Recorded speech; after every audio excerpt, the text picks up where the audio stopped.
So, Mr. Dixit, Dr. Naidu, he was a student of ours from a family friend. We put him in George Washington School of Medicine, which is one of the top school of medicines. He came on a J1 visa in research right in the middle of COVID in 2020, like March or something.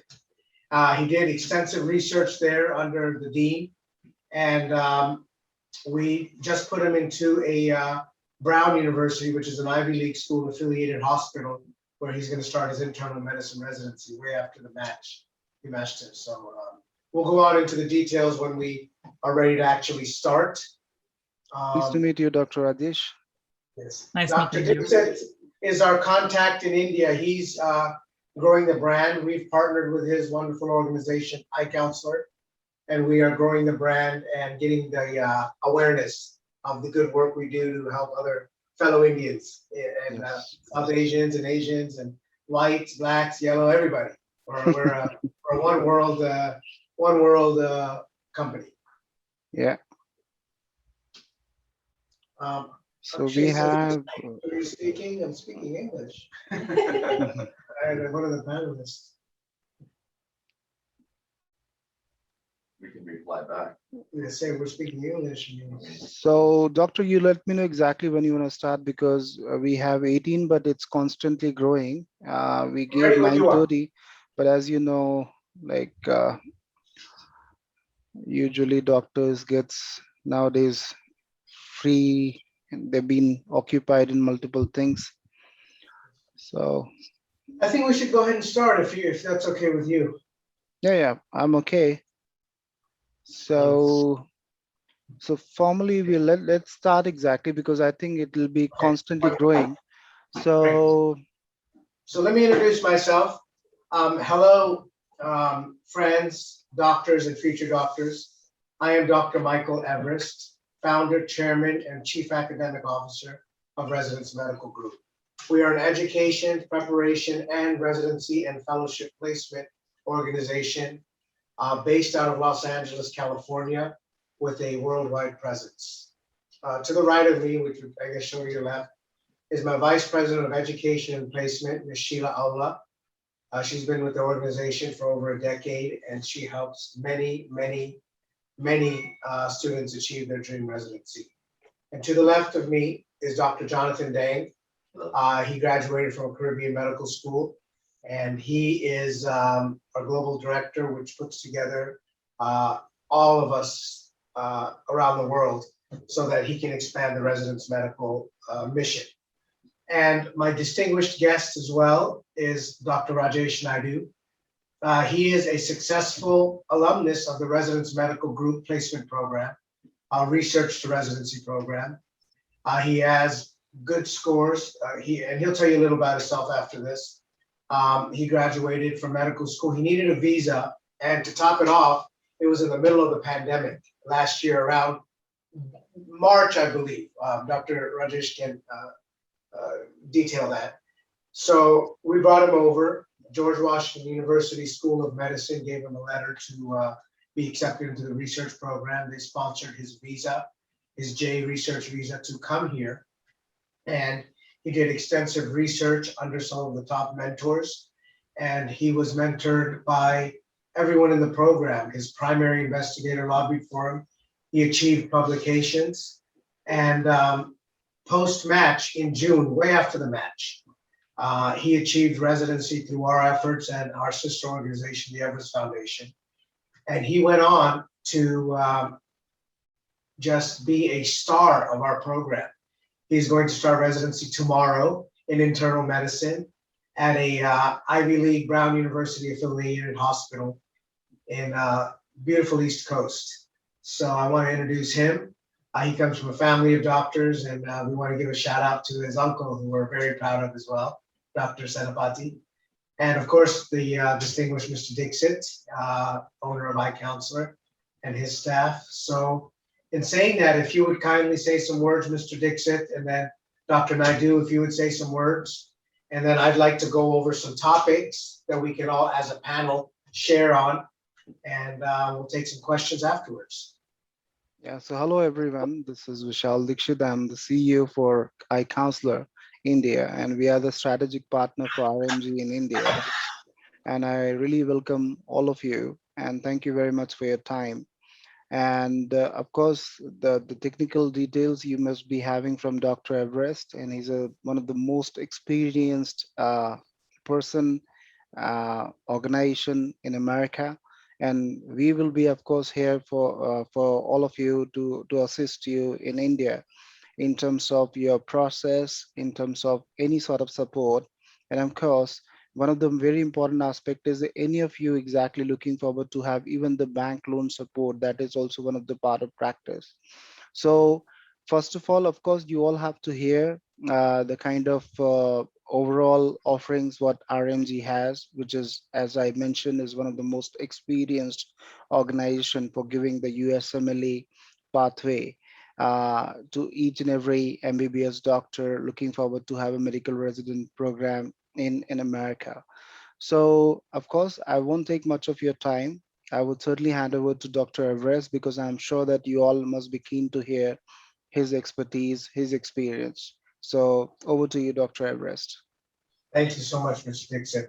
So, Dr. Naidu, if you would kindly tell about your little story. We're speaking to primarily India, Pakistan, and that demographic.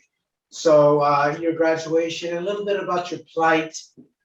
You have very good scores, and still there was a struggle. And we have people with good scores, medium scores, attempts, no attempts. And if you would kindly connect with our audience so they can see themselves in you in the future, perhaps. Sure. Yeah. Hi, hello everyone. My name is Rajesh Naidu, and I graduated from a medical school in China in 2013. So after graduating, actually, like I worked for 3 years in India. I was at the beginning, I was not sure like whether to go for residency in United States or prepare for exam in India. So I was preparing on and off, and it took some time. And finally, I decided to go for residency in United States.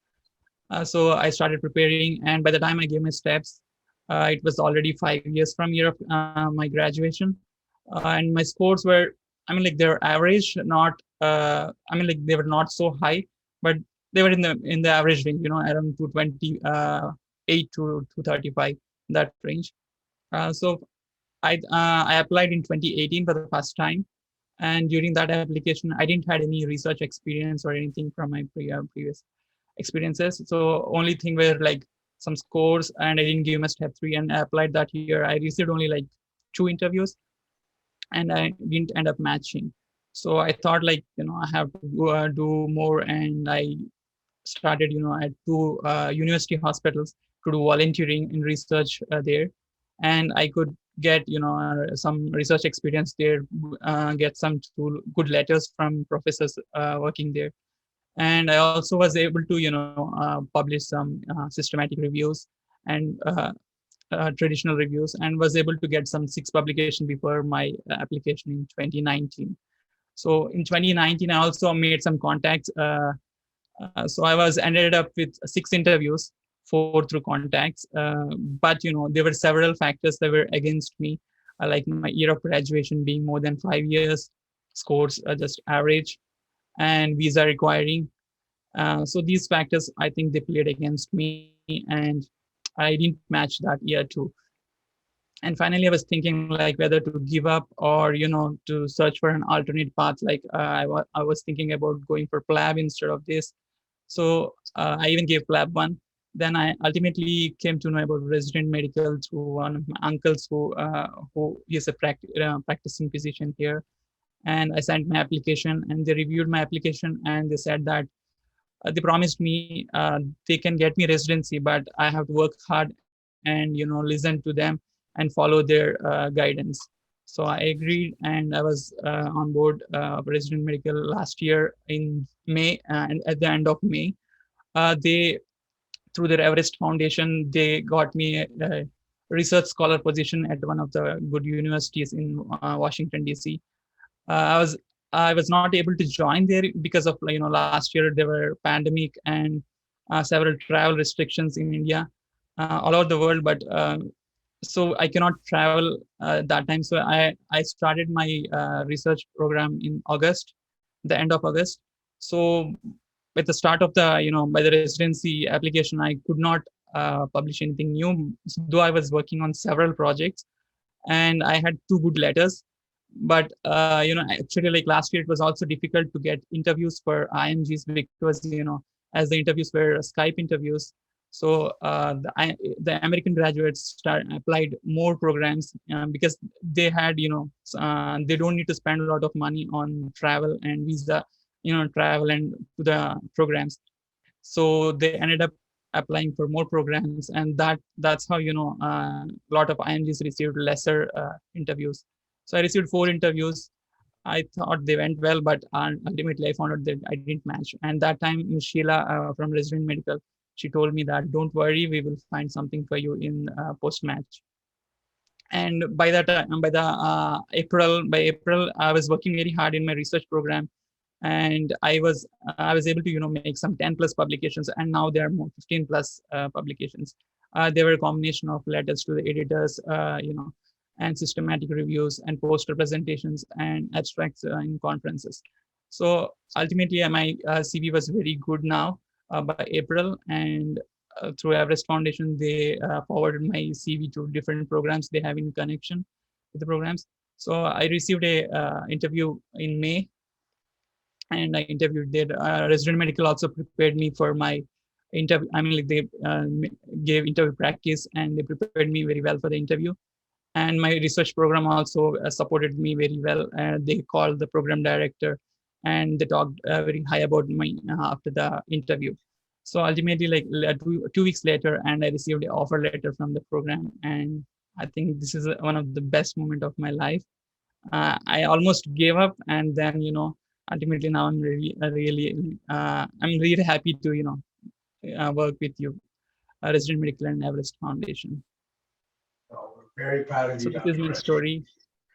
No, thank you so much, Dr. Rajesh, and I just can't wait to see all the positive difference you make for humanity, helping grandparents and parents and children, treat them and encourage them in primary care, which has gotten very tough. So what I want to speak about is what's a couple of things Dr. Naidu touched on. How has COVID affected foreign medical graduates coming to America? Now, like as Dr. Naidu said, many US graduates are applying. We also have a merger of MD and DO schools, osteopathic doctor schools. Many schools are opening up in the Caribbean of US born citizens that go to the Caribbean to study and come back that don't need a visa. And during COVID, the program list started, the interview time started a month later, so they had less time. And the programs were really overwhelmed. So what was happening is they were just picking the US grads and the high scores. A lot of them had cutoffs of 240 minimum. And they didn't want to deal with visas. At that time, the politics was such that it was the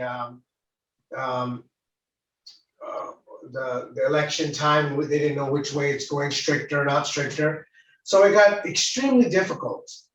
The key is that what we did is we bring the people here. It's much easier to convince somebody if you're at a top university than if you're even at Ames in India, because you're here, you're part of the US health system. And if you listen to what Dr. Naidu said, we systematically improved this curriculum vitae by program integration. What does that mean? By integrating into the program. Once you're there, once you're with the research director, where you're with them every day, and you're proving yourself by working hard.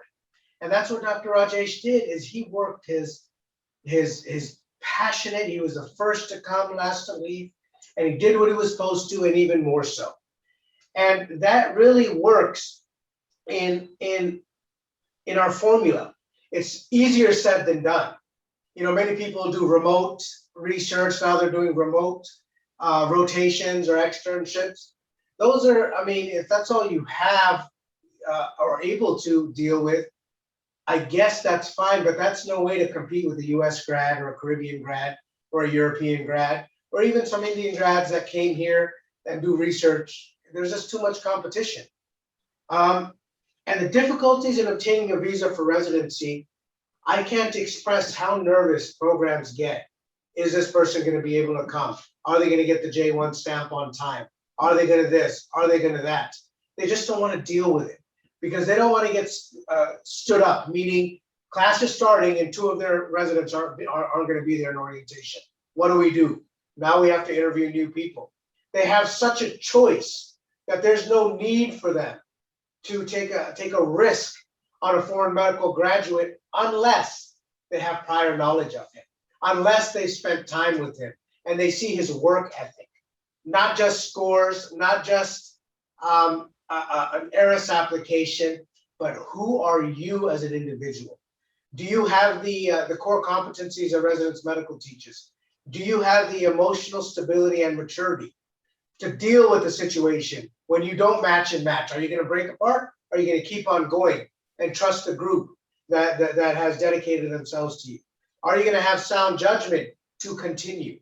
All these things a program looks for to hire what makes you different and what builds your character. And now the lack of clinical with the foreign medicals that's happening with the pandemic. When I mean clinical, I mean where you're here and you're treating patients, you're touching patients. Now, in America, you only have a handful of states, for example, Ohio, Florida, and a couple of other states that you can actually touch patients. Other states, you just observe. You're like this plant back there. You're just sitting there watching, not touching anything. So what we provide is real hands-on experience where you become a sub-intern, where you become a doctor, where you're treating the patient to a certain degree, like a PGY1 resident. Nothing intrusive, but you're taking physical examinations, you're talking to the patients, items that really build your clinical acumen. And then what we do, and our key is, we really focus on hands-on externship for graduates and hands-on rotations for medical students, meaning they go into a teaching hospital, not a doctor's office, and you're working with the residency program. So you work with the chief resident, the PGY1, PGY2, PGY3. And that's really how we've helped. This year, we have helped an enormous amount of foreign medical graduates. Just this last couple of weeks where Dr. Nadu got in, where we put him in a program where they're sponsoring his visa way after the match. So, and these are next to him, very difficult to do. But he has proved himself for that. We did not pull off something that was so, it took teamwork. It took teamwork. So the pitfalls and challenges of, let me turn off this phone. The pitfalls and challenges of being a foreign medical graduate is you bring this whirlwind of life experience. You know, you bring this whirlwind of pathogen experience that they don't have in America. We deal with a lot of disease, whether it be the Caribbean, whether it be India, whether it be Pakistan, whether it be Bangladesh, whatever you want to say. And we bring that expertise, but without an integration, without the knowledge of how the US healthcare system works, which is a systematic, systems-based program, and that has its own way of doing things, you are not going to get a chance because nobody wants to reteach somebody medical school in residency. In residency, you have to be ready. So we are proud to help foreign medical graduates. We help US graduates and international graduates, but me being of Indian descent, it warms my heart when I help a foreign medical graduate from anywhere in the world and really make a difference and a dream that once they thought is unattainable and it's in their hand. And now what are you going to do with that gift, Dr. Nadu? You're going to help the world. So that's a little bit from me. I'd like Ms. Sheila to speak and Dr. Dang to speak.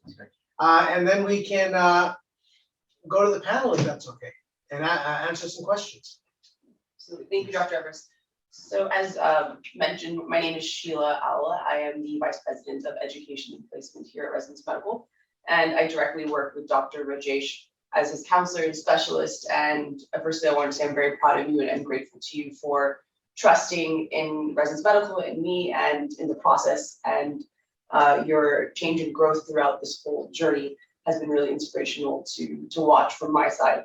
And again, thank you for being patient, working hard, because as you can see, as all of you can see, it has paid off, and we're very excited for the next step in your journey, and we look forward to watching you continue to grow.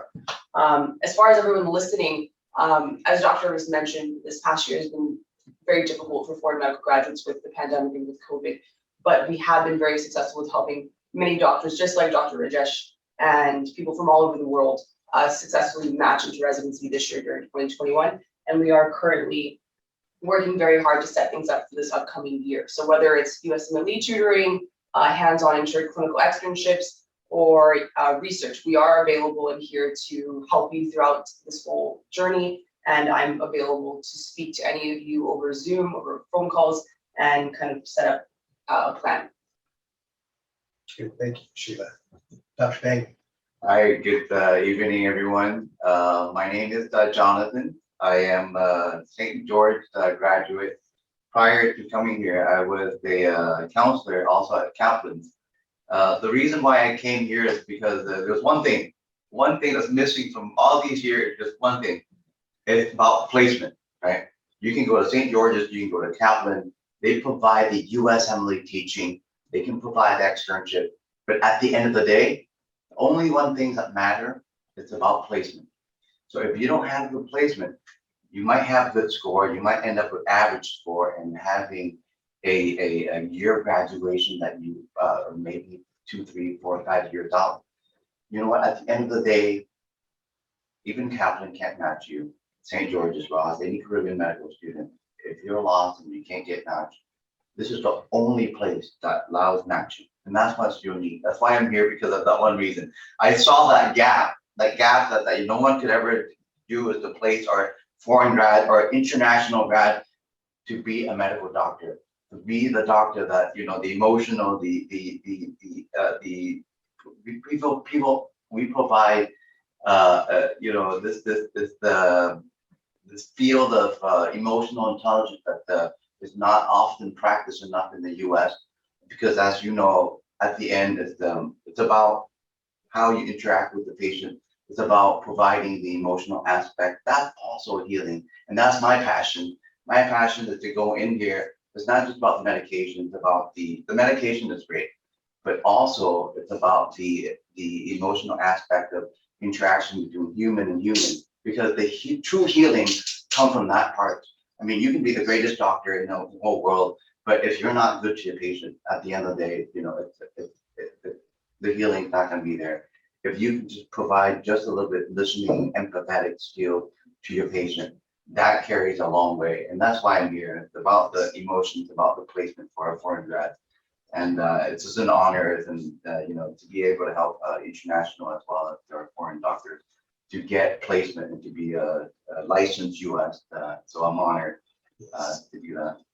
He's on his way to residency. So the question is, at large, what can Residence Medical do for you in late June, basically July of 2021? We still have slots for this year. We're going to put people in all through September for qualified students. And the idea is for you to integrate. Now, remember, Dr. Naidu proved himself, and we're in a position where we can bring in qualified students over on J visas, H research visas, or if you have the US clinical experience. It all depends on your CV, but we will have residency slots available until September for qualified candidates of Residence Medical. And the system that is going to, the way this is going to work is you will contact iCounselor. iCounselor will vet you, interview you, and if you pass the protocol, then you'll be introduced to one of my residency specialist counselors, and at some point have to be approved by my vice president here, and or talk to the global director. They're both residency specialist counselors as well. And if you by chance individually find us on our website at residencemedical.com, and iCounselor has been your the reason that you found us, then mention iCounselor and you will get a special pricing, because it is important that we give credit where credit is due. And we are very happy with this partnership with iCounselor. So Mr. Dixit, kindly speak some words and then we'll take some questions.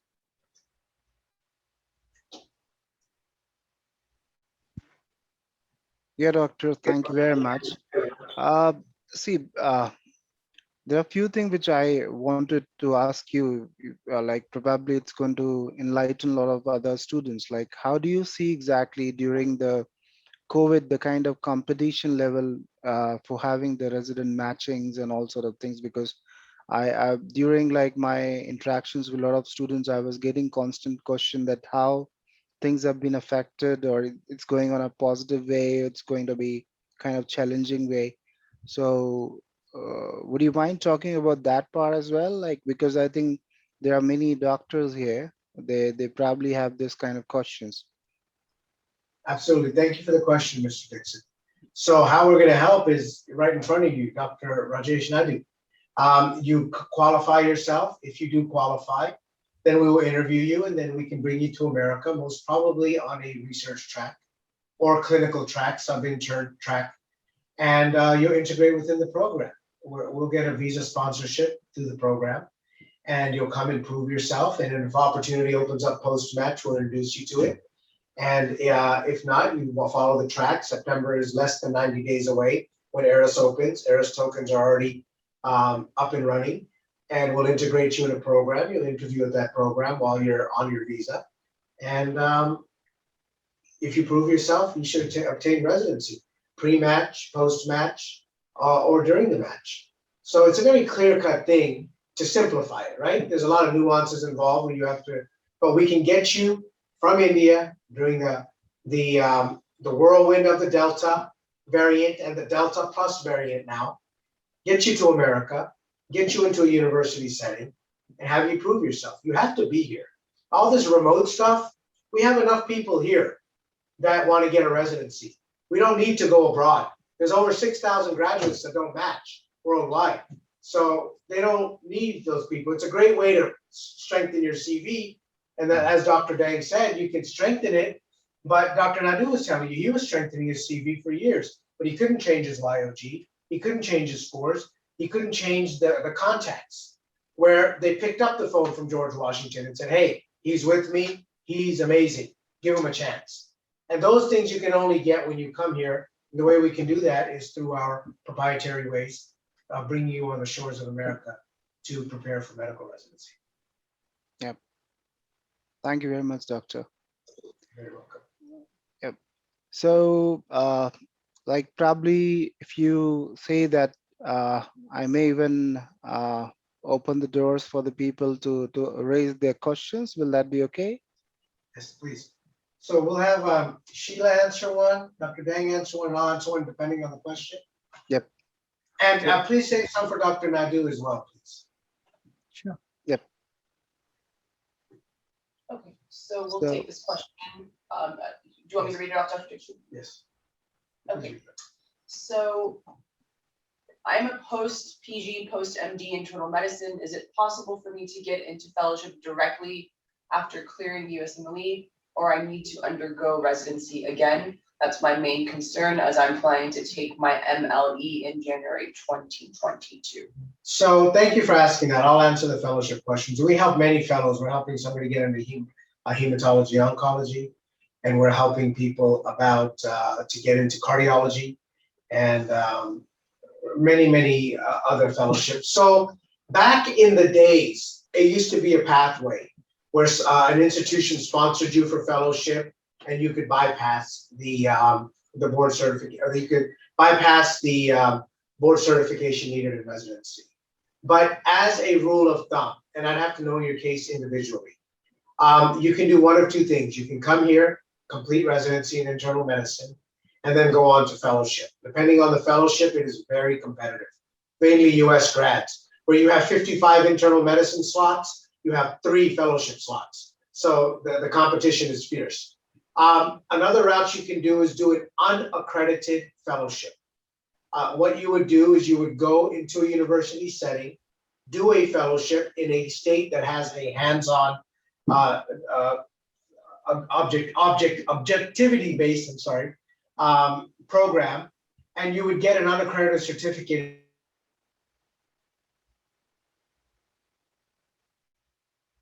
We lost your voice. We can't hear We you. lost your voice, doctor.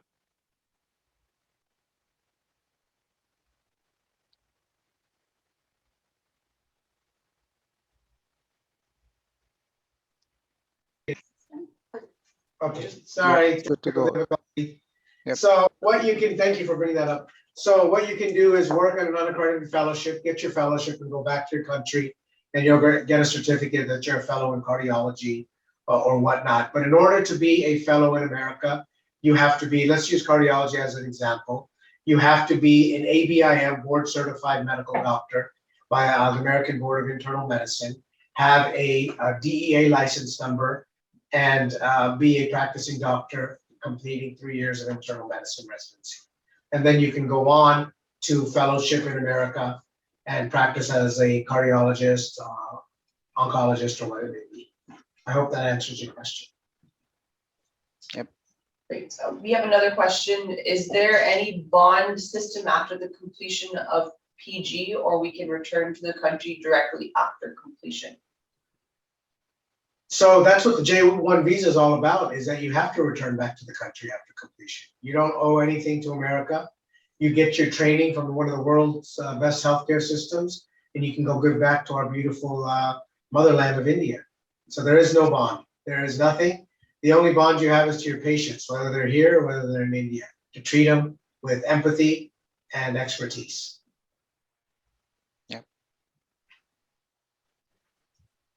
Do we have any other question? So another question was, I want to know about USMLE. Go ahead. So go ahead. Right? Yes, Yeah, please, please. I can take that question, Yes. definitely. So the USMLE is the United States Medical Licensing Examinations.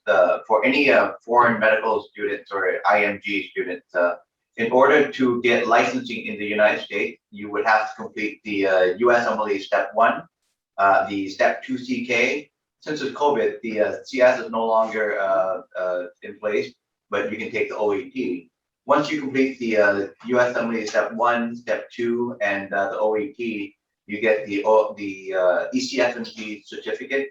Once that happens, anyone can go on and apply to ERAS and for obtain residency and licensing in the US. The Step 3 processing can be taken after you obtain the ECFMG, and it's not required to apply for ERAS.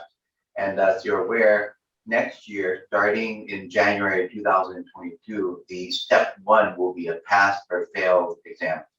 Okay. Thank you, Dr. Thank Dang. you, doctor. And let me emphasize, if you have not taken your USMLEs, come on board to us. What we offer is one-on-one tutoring.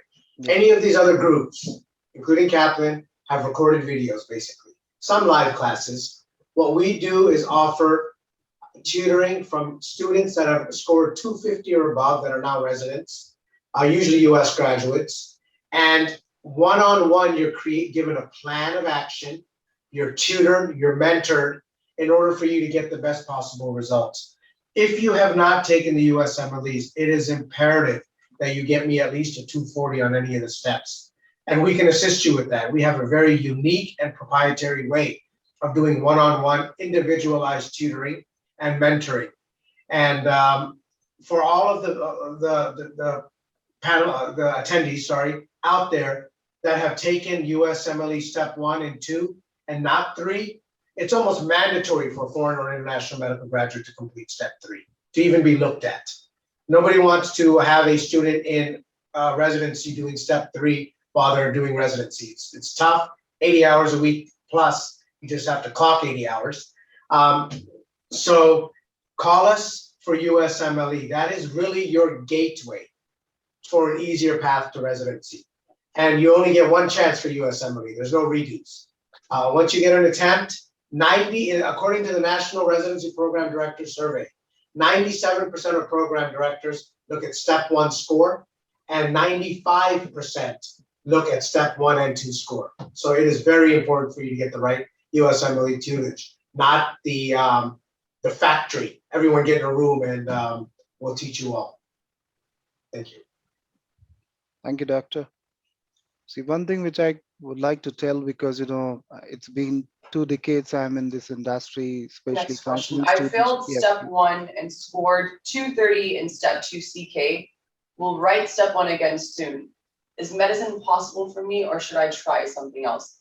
I can go ahead and answer that. So definitely it's possible, right? We've helped many people, foreign medical graduates like yourself with similar profiles who have failed step 1, even multiple failures on exams.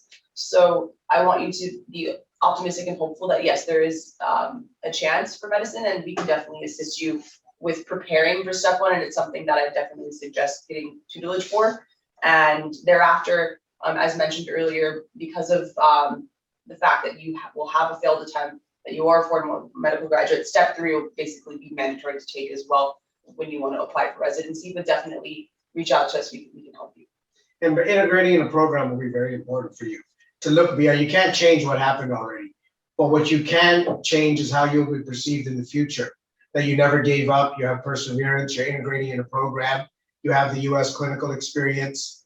And then what we will also do is have you take something called the IT exam if you're going into internal medicine, the ABSITE exam if you want to go into surgery.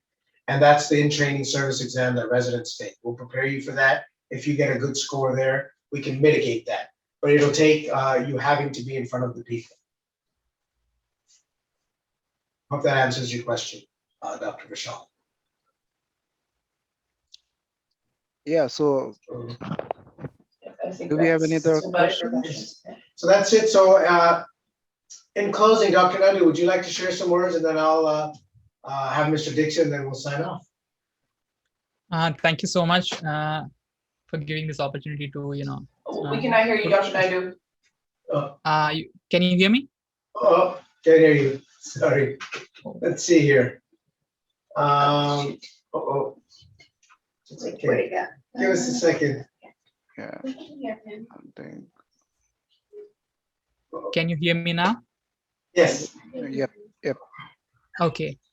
Yeah, I was saying, thank you so much for giving this opportunity to put forward my story. I can help someone, in my similar situation as I was, so that might be helpful for them. And if they have any questions, they want to ask me, they can. Think we have few more questions. Oh no, it's okay. I think there's a question. Where do I get the link for unaccredited university for fellowship, please? You mean accredited universities or unaccredited universities?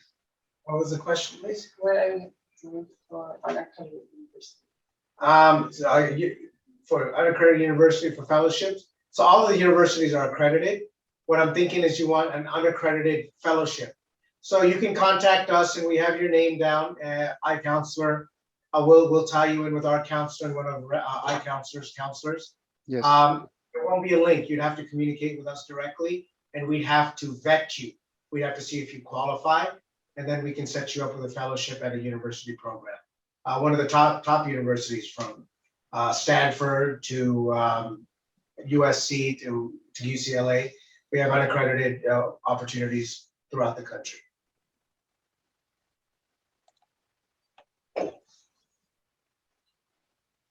Great. Yeah, I think we don't have any question now. Wonderful.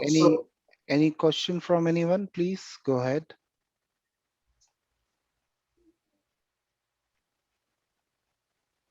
And what we'll do, Mr. Dixit, is we'll send a recording of the Zoom out with a link, so the people that signed up and were unable to attend, they Yes. can view it at their own time. So kindly give some comments, and then I'll give comments.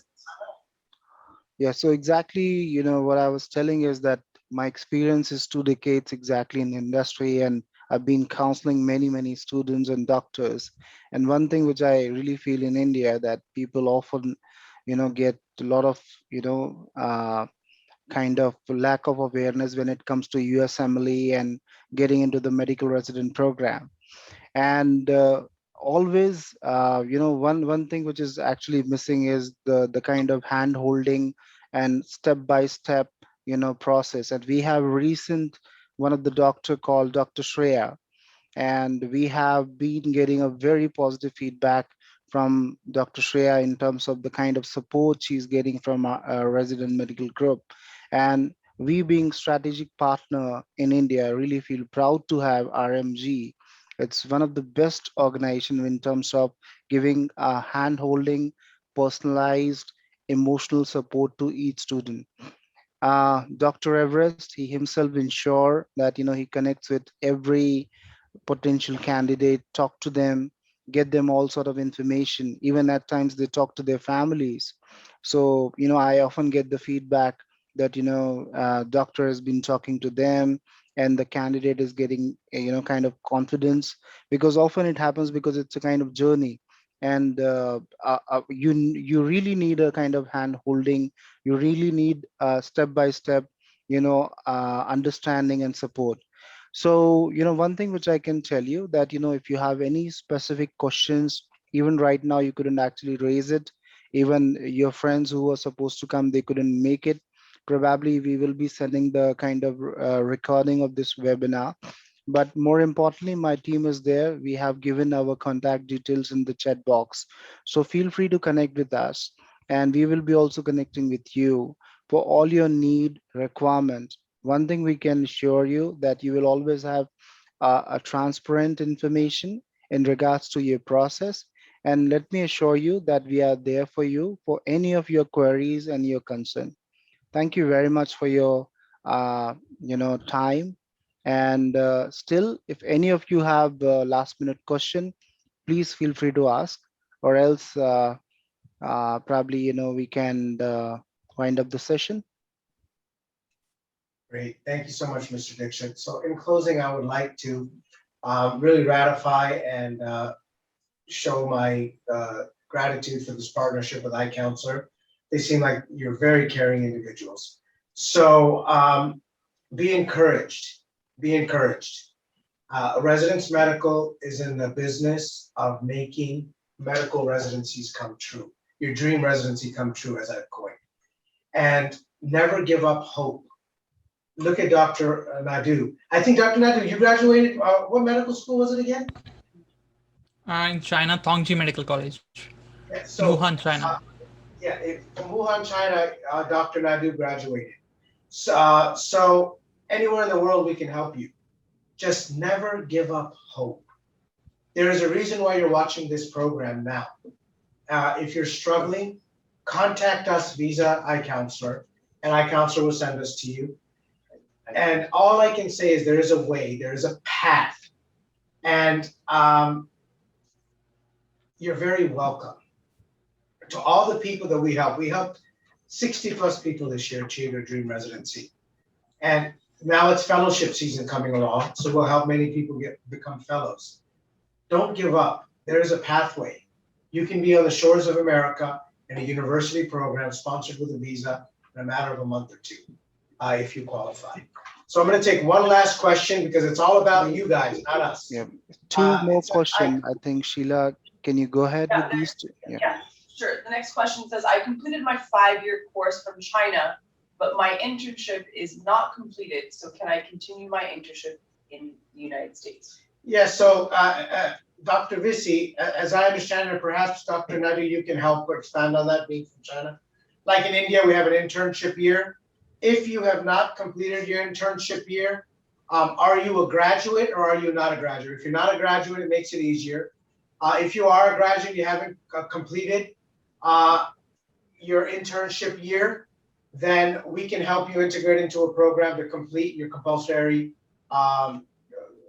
program requirements, whether it's endocrinology or whatever is left. Complete that, help you with the USMLEs, and then help you with residency. Maybe you can expand on that, Dr. Naidu, about the So in the question China, was- yes. So in China, when I was graduating, so it depends. Some programs they had integrated, internship along with the course. So they give us, the degree certificate only when we do internship with them. And in some programs, they give you degree without internship. So if that's the case, if you are graduated, you have a degree and you don't need internship from your university, that's fine, I think. You don't need internship anywhere else. Great, thank you, Dr. Naidu. So, I think that we should, And last, Doctor, there's a compliment for you from Dr. Vishal Natarajan. Not a question, but this webinar just calmed down my mind completely. Thank you, Dr. Everest and team for making this seminar. I will never lose hope ever again. you're very welcome, Dr. Vishal. And let me, your last name, Dr. Natarajan, I helped a brother and sister, the Natarajans.